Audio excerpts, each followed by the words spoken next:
So, karon kinsa may naay dalang gift din ha. Isay naay dalang gift.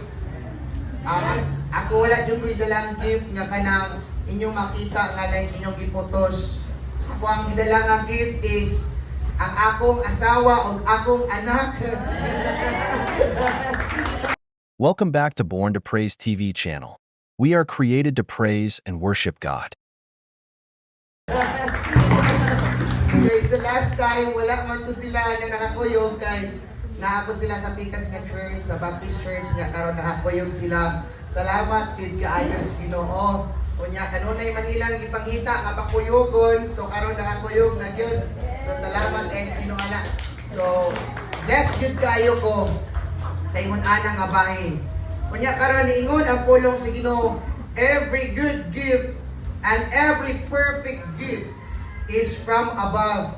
Meaning, kung maingon ta nga every good gift, meaning a perfect gift, o sa may good gift nga naa sa inyo ha. O sa may good gift nga inyong nadawat sa Ginoo, sa whole year ninyo nga paglakaw sa kalibutan, o sa may good gift nga inyong nadawat. Ang among nadawat sa Ginoo, good gift is life. Ako nadawat sa Ginoo nga good gift is my family is a good gift from God. Muna sila. And even good relationship sa imong family, that is good gift from God. Ano man, there is no money, there is no pressure in this world that can able to fix our relationship between sa ato ang matag usa ka pamilya. Ang maka-fix sa gid-ana kung wala mo forgiveness, wala mo ka-forgive. Ang maka-fix sa gid-ana ang Ginoo ra gyud nga anaa maoy nahimong mediator in the midst of trouble between sa imuhang pamilya, between sa imuhang silingan. Because ang silingan usab, they are also good gifts from God. Diba? Kaya nga naman, usahay, pag magsakit atong tiyan, walay kabalong manghilot sa ato ang panimalay, natay silingan kabalong mo lugar sa buhi-buhi. Pero kontra nimo imong silingan, dili na mahimong God gift, kay maulaw kang mutawag. Hallelujah! Amen! So kinahanglan ang silingan, i-consider gyapon sila nga good gift. But among those things nga ato ang na-mention, kinsa may pinaka-perfect gift. Yes, Jesus. Jesus is a perfect gift sa matag usa nato. Why Jesus is a perfect gift? Ano man himo siyang perfect gift? Because we are sinners. Diba? We are sinners. Nahimo tang sinners, pagkauman nahimo tang sinners, there is holy Jesus, holy God nga nikap-ot ni-redeem sa mga sinners. Amen? Mao nahimo siyang perfect sa atua, kay dili man ta perfect atubangan sa iyaha. Amen? Muna na ang God is perfect, coming down from the Father of lights. So gikan siya sa dito sa Amahan, who is the Father of lights. Kung maingon ka Father of lights, kung i-redeem na ka, kung sa may definition of sin is darkness. Diba? Ang definition sa sin is darkness.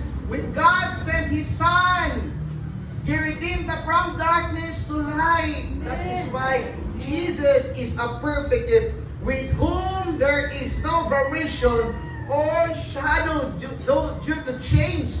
Meaning, walay makababag or walay shadow nga mahimong mausap ang Diyos. Kita ray mausap at ubahangan sa Ginoo. Sometimes, ang tao magdepende ta sa ato ang feelings. Magdepende ta sa panghitabo sa tuang kinabuhi. Sa tunay panahon nga mainiton ka mga lagas Ginoo, kay basig nakadawat kag iPhone, basig nakadawat kag laptop din ha. Pero doon na po'y panahon nga masulog-on ka ang anuman, makaingon ka sa imong self, Lord, nangalagad na noon ko kanimo Ginoo. Pero nga namang purs problema man ako na higuman, nakasulay na mag-question anas Ginoo, or nakasulay na mag-pangutana anas Ginoo. Sometimes makaingon ta ana. But remember, nga kung doon na kayo struggle, sa panahon na naatay sa love, we were dead and sin. We are struggling, nag-struggle ang tao.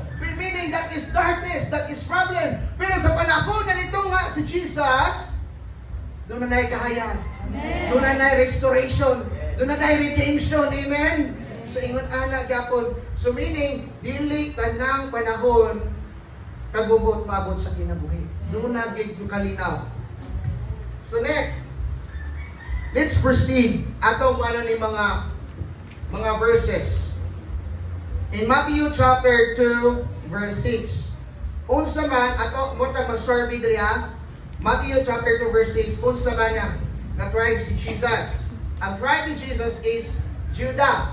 Unsa man naa sa Judah, gift sa Judah is leadership. Diba?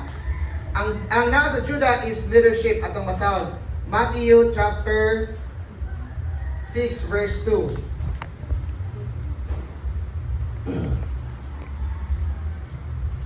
Matthew chapter 2 verse 6. Balikan. Okay. And you, O Bethlehem, in the land of Judah, are by no means least among the rulers of Judah. For from you shall come a ruler who will shepherd my people Israel. So aning tahima, kani si Jesus Christ is from the tribe of Judah. Ang iya is leadership. Mo ni ang pag-serve sa Ginoo. Kung mo serve ka sa Ginoo, dili ni ingon nga nag-serve ka sa Ginoo, you are a manager. You are a boss kanang mag-serve ka sa Ginoo. But ang i-promote ni Jesus there is to be a good leader is you need to be also a good follower. Di ba? Kung maganahan kang mahimo kang effective leader, kinahanglan mahimo pud kang good follower. Kay niingon ang words sa Ginoo, if you want to be the first, you should be the last. Amen. So kung kinahanglan ka mahimong number 1, kinahanglan mahimo kang servant of all. Di ka naman hingon Jesus, I have not come to be served, but to serve. Amen?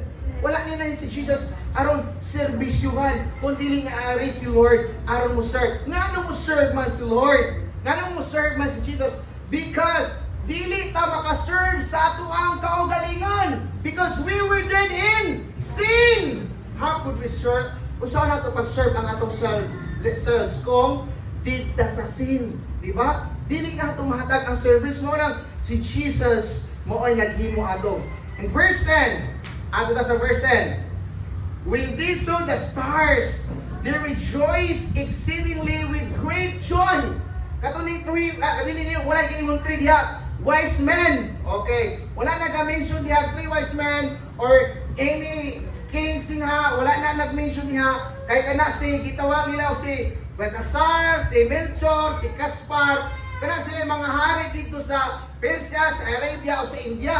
Muna sila yung mga hari. Pero dili man ang gitawag din ha is wise men. Pero wala specific nga tulo sila kabuo. Now, ilang ipangita ang stars? Ang star, dili stars. Ipangita nila ang stars. When these were the stars, they rejoice exceedingly. Grabe kayo ang ilahang kalipay nga debate nga nakakita sila sa star. How about kita? Sa dinha nga gipukaw ta ni Jesus, gi-redeem ta ni Jesus. Sa dinha nga nakadungog tas pulong sa Ginoo because the word of God says faith comes from hearing the word of God. So sa dinha nga mantungha ang imong pagtuo, unsa may imong reaksyon atong panahon na. Di ba? Sa may imong reaksyon nato. Kaning tawhana sa dinha nga discover nila si Jesus through the star nga maoy maghatag nila og location. Sa dinha nga discoveryhan nila unsa may ilang kabuhat, they rejoice. Di ba? Exceedingly, greatly. So kanang rejoicing gani, meaning that is internal. Dili na siya external. Thanks for watching. Don't forget to like and subscribe. Born to Praise TV channel. God bless.